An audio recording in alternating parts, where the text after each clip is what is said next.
Oi galera do Papo Crente, eu estou aqui no quadro Conexões e eu vim falar um pouco sobre o que Deus tem falado comigo através da palavra dele. E eu queria começar falando sobre sobre o que é revelação, né? O que é ter um conhecimento revelado de Deus. E a princípio, todo conhecimento que eu tenho de Deus, ele me leva a conhecer cada vez mais a Cristo. E revelação não é simplesmente eu ter uma informação sobre aquilo que Deus fala na palavra, mas revelação é quando algo que Deus fala na palavra já faz parte de mim. E um texto da Bíblia que eu acho que traz um processo, traz como eu chego à revelação, é justamente João 8, 31, 32, certo? Muitas vezes nós só pegamos o João 8, 32, né? E conhecereis a verdade, e a verdade vos libertará, e aceitamos Cristo, entramos na igreja e achamos que já conhecemos Ele de fato, mas não. O processo de conhecimento de Deus é durante toda a minha vida. E João 8, 31, 32 começa assim: Jesus dizia aos judeus que haviam crido nele: se permaneceres na minha palavra, sereis verdadeiramente meus discípulos, e conhecereis a verdade, e a verdade vos libertará. E aqui eu gosto de destacar esses 4 verbos: crer, permanecer, conhecer e se libertar. É interessante que Deus é um ser que ele deseja ser conhecido. Em 1 Timóteo 2,4, o apóstolo Paulo vai falar para Timóteo que Deus deseja que todos sejam salvos e que cheguem ao pleno conhecimento da verdade, certo? Em Oséias 6,3, a palavra de Deus diz que nós devemos conhecer e prosseguir em conhecer ao Senhor.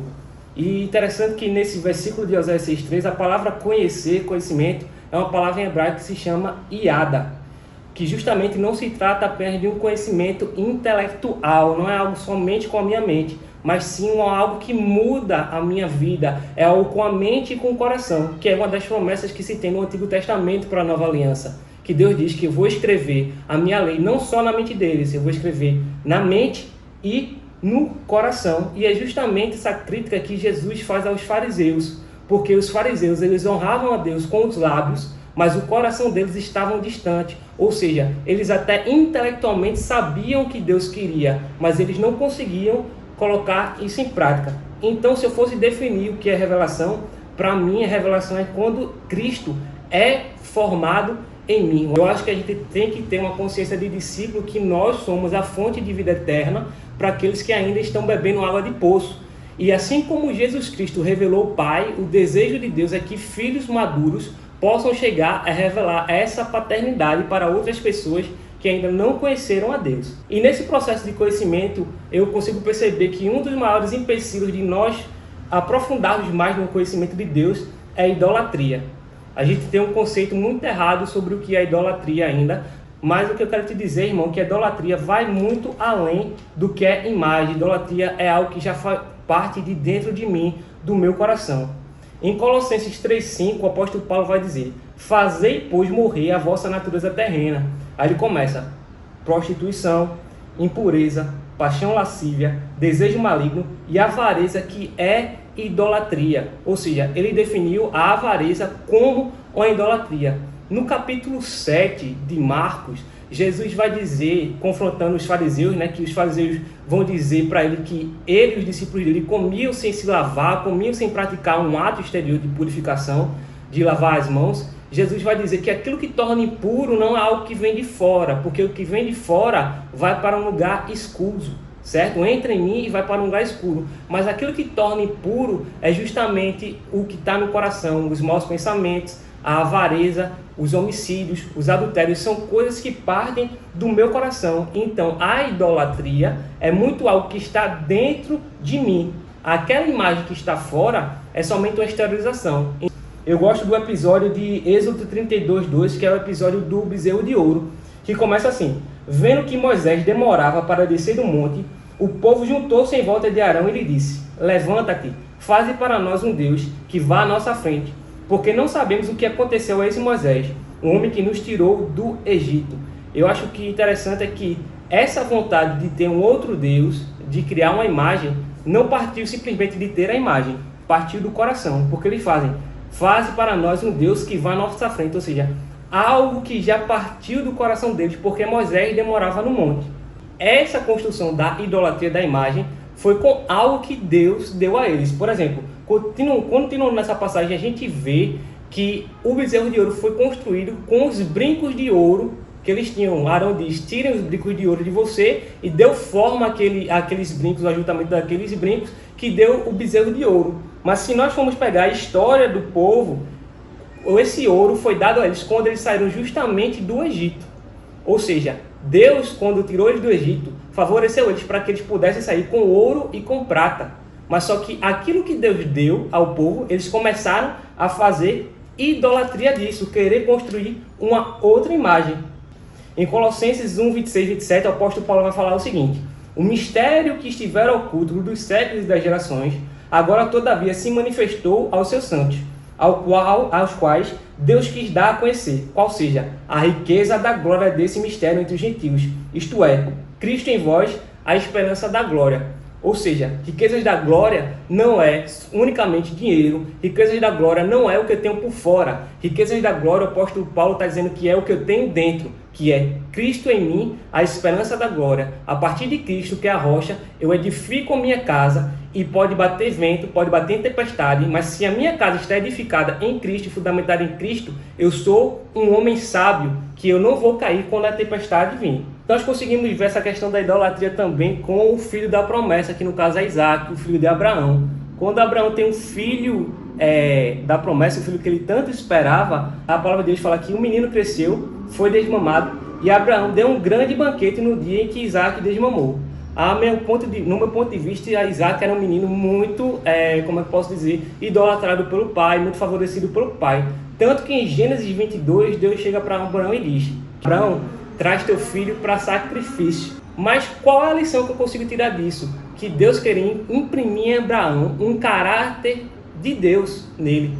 Porque Deus já tinha decidido antes da fundação do mundo em dar o seu próprio filho, certo? Então o que Deus estava querendo ensinar a Abraão é o seguinte: Abraão, você não precisa e eu nem quero que você se apoie nas coisas que eu lhe dou e nas coisas que eu lhe favoreço, mas eu quero que você se apoie na minha essência, naquilo que eu sou. E isso aí vai um alerta para a gente: qual é o Senhor que nós estamos adorando? Será que eu estou adorando a Deus simplesmente por aquilo que eu posso ter dele, ou se eu estou adorando a Deus por aquilo que ele é? Os verdadeiros discípulos de Deus, eles não estão preocupados com aquilo que eles podem ter, eles estão preocupados com aquilo que eles podem se tornar. Porque se eu sigo Jesus, eu sou capaz de me tornar aquilo que ele é, de vez de ter algo que Jesus proporcionou a ele.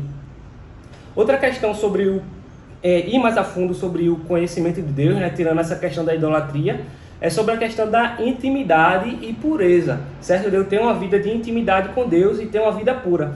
E quando eu falo de pureza, eu não consigo ver uma outra forma melhor do que falar sobre a noiva, certo?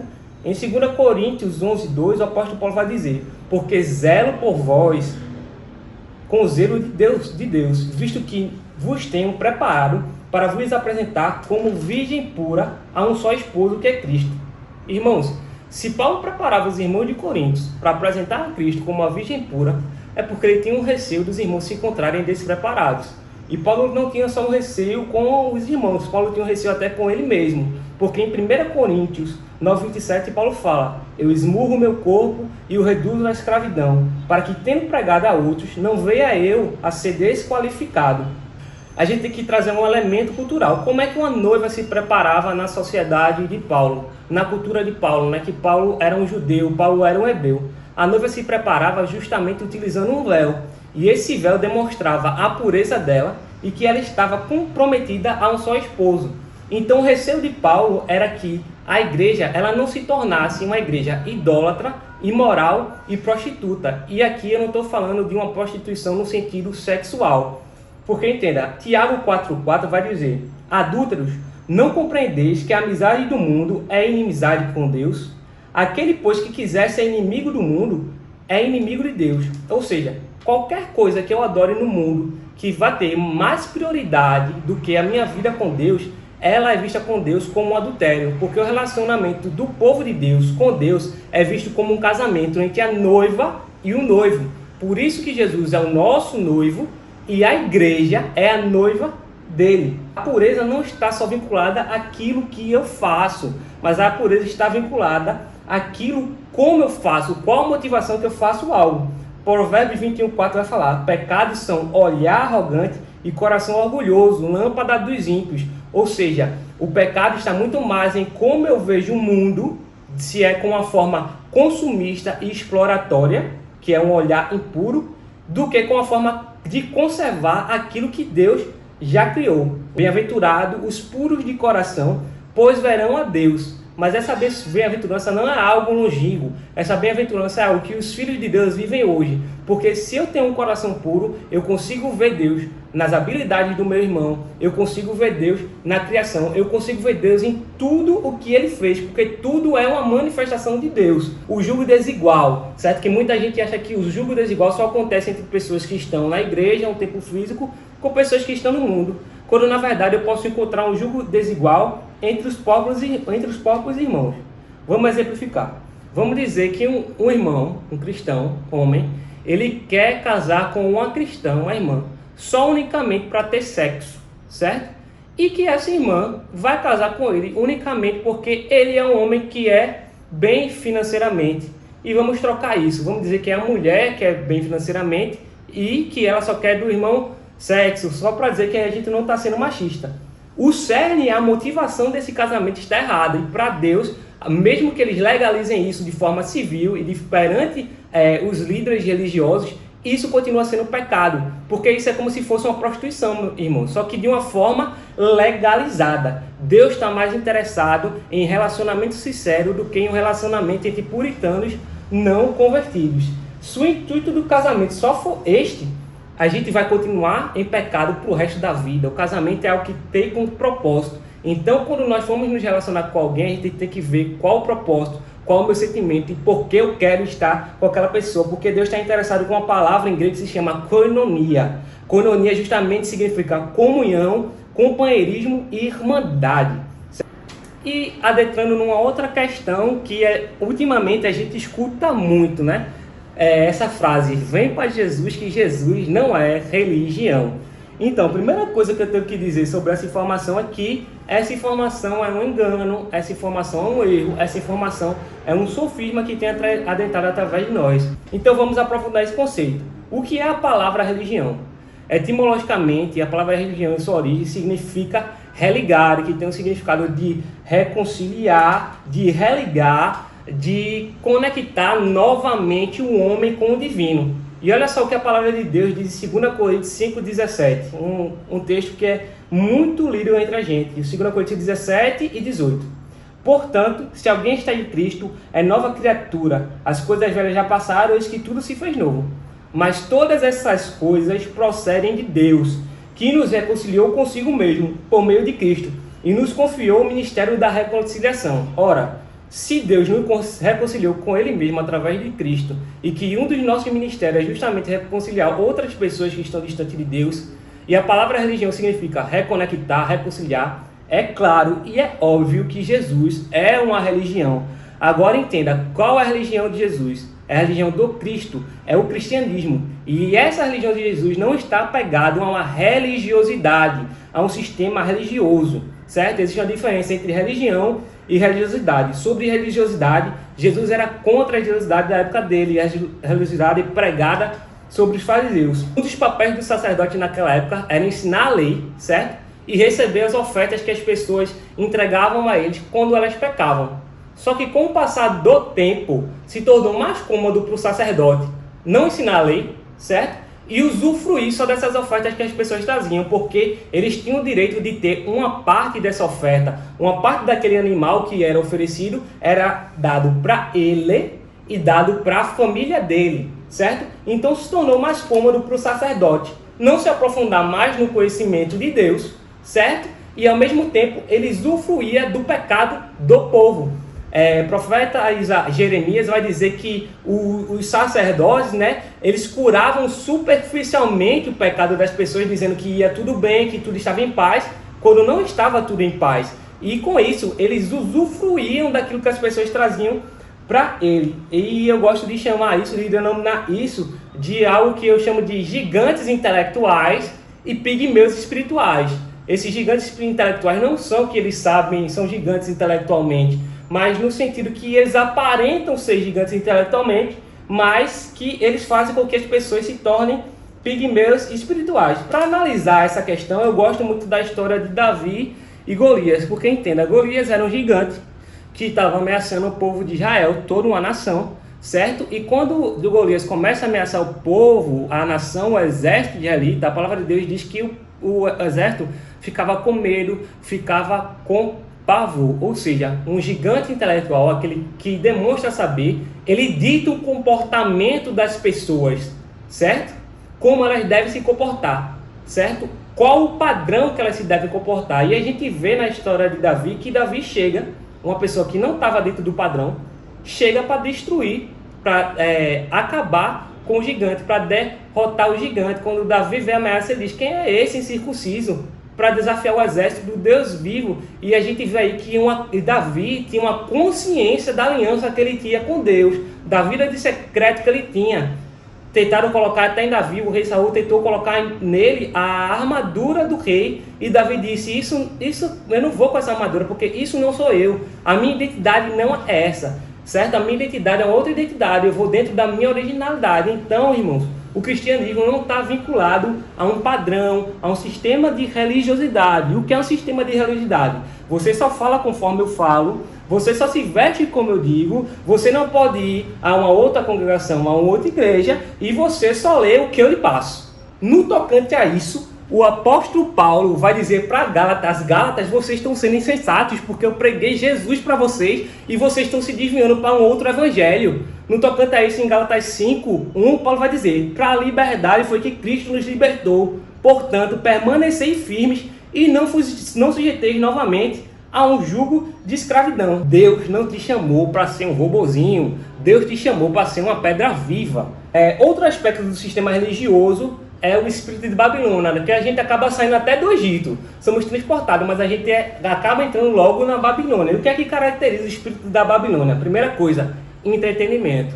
Você só vai congregar porque você quer ter um outro divertimento qualquer, como você também tinha no mundo, ou seja, um cinema. Culto não é cinema, porque você não assiste um culto. Você vai para um culto para participar de um culto, para dar algo ao culto, certo? A outra questão é que através do entretenimento existe o espírito de letargia. O que é espírito de letargia? Aceitei Cristo, estou salvo. Vou ficar aqui sentado na cadeira da minha igreja e eu não preciso fazer mais nada. E por último, é o espírito da facilidade. Se eu já estou salvo, se eu já sou abençoado, se eu já vou para o céu, eu vou fazer mais o quê? De quem Deus te salvou. A Bíblia ela foi analisada por alguns teólogos de forma de dispensação, de períodos, certo? E existem 7 dispensações, que é a inocência, a consciência, o governo humano, a promessa, a lei, a graça e a plenitude dos tempos. Atualmente nós estamos vivendo o que alguns teólogos dizem que é a dispensação da graça, certo? Que é a 6ª dispensação. Mas entenda, o que é que consiste uma dispensação? Essa palavra dispensação no grego é oikonoma, que ela significa um gerenciamento, uma administração de uma casa, certo? E o que consiste? Deus sempre dá algo como responsabilidade para o homem, ele entra, o homem fracassa e Deus manda o juízo. Aconteceu isso com a queda, aconteceu isso com a expulsão do Éden, certo? Aconteceu isso com o dilúvio, na confusão das línguas em Babel. Mas quando chega na lei e o homem não consegue cumprir a lei, Deus manda o cordeiro que ele já tem preparado antes da fundação do mundo. Para quê? Para de vez dele derramar a ira dele sobre a humanidade, ele vai derramar a ira dele no Filho dele para nos resgatar e nos redimir. Ou seja, a cruz de Jesus, certo? A cruz não é só o amor de Deus, é o amor de Deus para conosco, mas também a ira de Deus sendo derramada no Filho dele. Por isso que Jesus falou no Getsemane: Pai, se possível, afasta de mim esse cálice, certo? E aí é que está a graça de Deus. Nem eu, nem você merecia. Nós estávamos mortos em delitos, mas por causa do amor dele e da misericórdia dele, ele manda o Filho dele para que nós possamos ser salvos. É um dom, é um presente que é recebido mediante a fé. E é isso que eu tenho a falar para vocês. Muito obrigado pela sua atenção e que nós possamos progredir cada vez mais no conhecimento de Deus. Em nome de Jesus. Amém.